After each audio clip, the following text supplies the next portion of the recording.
नमस्कार मित्रों, बहुत बहुत स्वागत है आपका आज की वीडियो में। आज हमें देखना है महादेवी वर्मा जी को, जो कि परीक्षा उपयोगी दृष्टि से बहुत ही महत्वपूर्ण कवयित्री हैं और इनसे इनके पुरस्कारों से संबंधित या इनकी काव्य कृतियों से संबंधित क्वेश्चन जरूर बनता है। ठीक है, तो चलिए देख लेते हैं हम फटाफट महादेवी वर्मा जी के बारे में।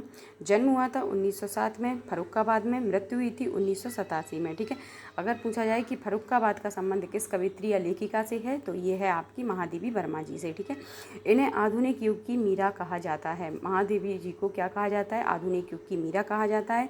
निराला ने इन्हें विशाल मंदिर की वीणा पाणी कहा है। किसने कहा है? निराला जी ने इन्हें विशाल मंदिर की वीणा पाणी कहा है।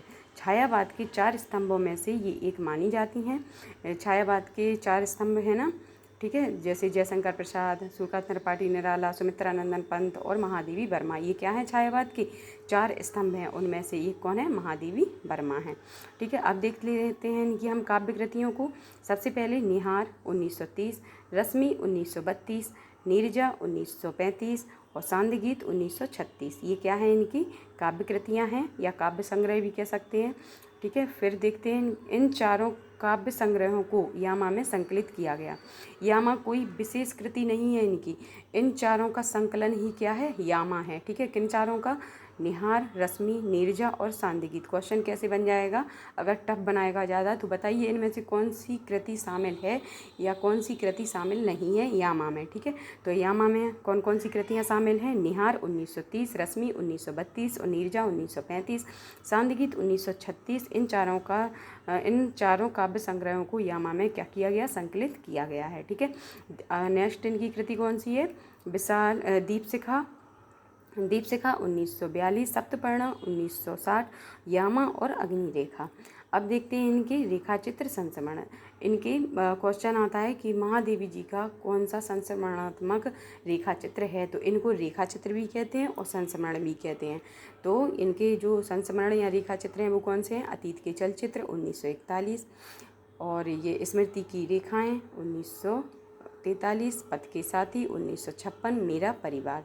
ये क्या है? इनके संस्मरण रेखाचित्र हैं। फिर से देखते हैं एक बार।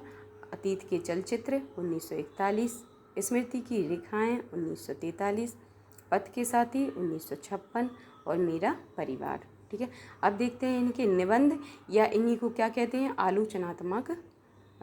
आलोचनात्मक कृतियाँ भी कह सकते हैं इनको, और ये निबंध संग्रह भी हैं इनके। ठीक है, तो सबसे पहले है इनका श्रृंखला की कड़ियाँ 1942, क्षणदा 1957 और साहित्यकार की आस्था, जो वेरी वेरी इंपॉर्टेंट है, एग्जाम में इससे क्वेश्चन जरूर बनता है कि साहित्यकार की आस्था किसकी आलोचनात्मक कृति है या निबंध संग्रह है, तो वो है महादेवी वर्मा जी का। ये 1964 में प्रकाशित हुआ था। विवेचनात्मक गद्य और संकल्पता। ठीक है, एक बार और देखते हैं इनके निबंध संग्रह या आलोचनात्मक गद्य की कृतियाँ जो हैं इनकी वो कौन सी हैं। तो निबंध संग्रह इनके या आलोचनात्मक कृतियाँ कौन सी हैं? श्रृंखला की कड़ियाँ 1942, ये स्त्री विमर्श से संबंधित है। ठीक है, इसको जरूर याद रखना क्योंकि इसका कभी कभी विषय पूछ लिया जाता है कि श्रृंखला की कड़ियों का विषय क्या है।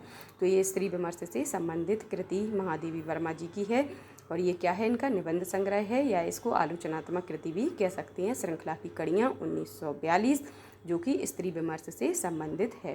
क्षणदा 1957, साहित्यकार की आस्था 1964, विवेचनात्मक गद्य और संकल्पता। ठीक है, नेक्स्ट देखते हैं इनके पुरस्कार। इनको बहुत सारे पुरस्कारों से सम्मानित किया गया है, तो चलिए इनके पुरस्कार से भी क्वेश्चन बनता है। ठीक है, चलिए देखते हैं। नीरजा 1935 के लिए इन्हें सेक्सरिया पुरस्कार दिया गया था, जिसमें इन्हें 500 रुपये की नगद राशि दी गई थी। ठीक है, 500 रुपये का इनको ये नगद पुरस्कार दिया गया था। किसको? महादेवी वर्मा जी को। काय के लिए? नीरजा 1935 के लिए। फिर 1944 में मंगला पारितोषिक पुरस्कार दिया गया इनको साहित्य सम्मेलन प्रयागराज द्वारा। और फिर यामा पर इन्हें ज्ञानपीठ पुरस्कार दिया गया 1982 में। आपको पता ही है कि यामा में इनके काव्य संग्रह संकलित हैं निहार, रश्मि, नीरजा और सांदगीत। तो यामा पर इन्हें ज्ञानपीठ पुरस्कार 1982 में दिया गया। मरणोपरांत 1988 में इन्हें पद्म विभूषण से सम्मानित किया गया। क्वेश्चन बनेगा आपका कि किस कवयित्री को मरने के बाद, ठीक है, मरने के बाद कौन से पुरस्कार से सम्मानित किया गया? तो महादेवी वर्मा जी को पद्म विभूषण से 1988 में, मरणोपरांत इनको सम्मानित किया गया था, ठीक है। तो मरणोपरांत 1988 में इन्हें पद्म विभूषण से सम्मानित किया गया। किसको? महादेवी जी को। अब देख लेते हैं इनकी प्रमुख बातें। ये बौद्ध दर्शन से संबंधित थी, ठीक है, या प्रभावित थी, ठीक है। तो क्वेश्चन कैसे बनेगा कि बौद्ध दर्शन से प्रभावित कौन सी कवित्री थी? तो वो है आपकी महादेवी वर्मा जी। निराला और पंत को ये अपना भाई मानती थी। किसको? निराला को और पंत को क्या मानती थी? अपना भाई मानती थी। और शुक्ल ने इन्हें रहस्यवादी माना है, ठीक है। तो ऐसे क्वेश्चन बनेगा कि बताइए शुक्ल ने महादेवी वर्मा जी को कैसी कवित्री माना है? तो माना है उनने रहस्यवादी कवित्री। एक बार और देखें क्या इनको? चलिए फटाफट एक बार और रिवीजन कर लेते हैं इनका।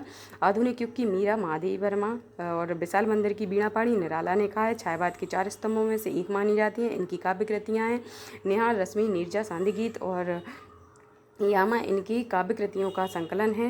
दीपशिखा, सप्तपर्णा और यामा अग्निरेखा ये क्या है? इनकी काव्य कृतियाँ हैं।